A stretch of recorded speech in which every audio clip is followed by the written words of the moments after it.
اللہ کا بہت شکر ہے کہ آج معزز عدلیہ نے میری بچی کی انٹرم کسٹڈی کا ڈیسیژن لیا ہے اور بچی کو ہمارے حوالے کیا ہے۔ میں سب سے پہلے تو آپ سب میڈیا پرسنز اور مین سٹریم میڈیا، سوشل میڈیا اور کورٹ رپورٹرز، میں سب کا شکریہ ادا کرتا ہوں۔ اس کے بعد میرا خیال ہے کہ اس کیس میں جس بندے نے سب سے زیادہ محنت کی ہے وہ میرے ساتھ کھڑے ہیں۔ آپ لوگوں کو یاد ہوگا کہ 8 جون کو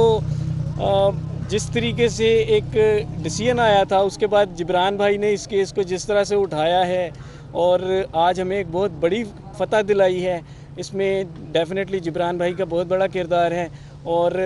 اس کے علاوہ میں اللہ پاک کا جتنا شکریہ ادا کروں وہ کم ہے۔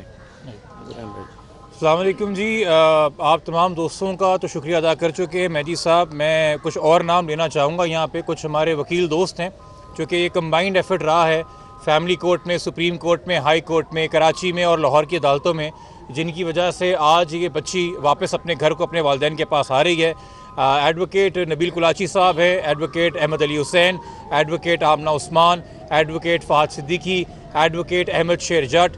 بیرسٹر رفیق احمد اور ایڈوکیٹ ظہیر حسین میمن۔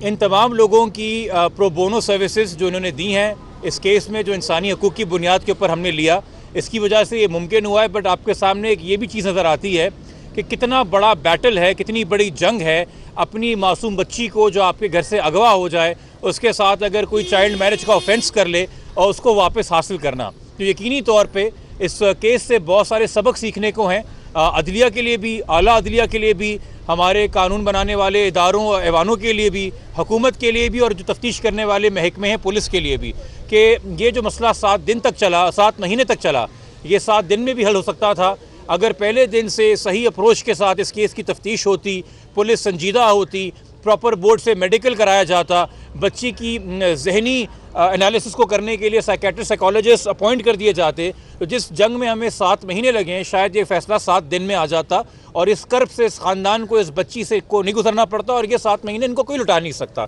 اور آپ بھی جانتے ہیں کہ کچھ لوگوں نے تو پیسہ کمانے کے لیے اس کو پیشہ بنایا کہ اس خاندان کی عزت کو چھالا جائے، نہ ان کو بچی کا پاس، نہ بچی کے مستقبل کا پاس، نہ خاندان کا پاس، اور جس قسم کے سنگین اور غلیظ الزام لگائے گئے اور عائد کیے گئے۔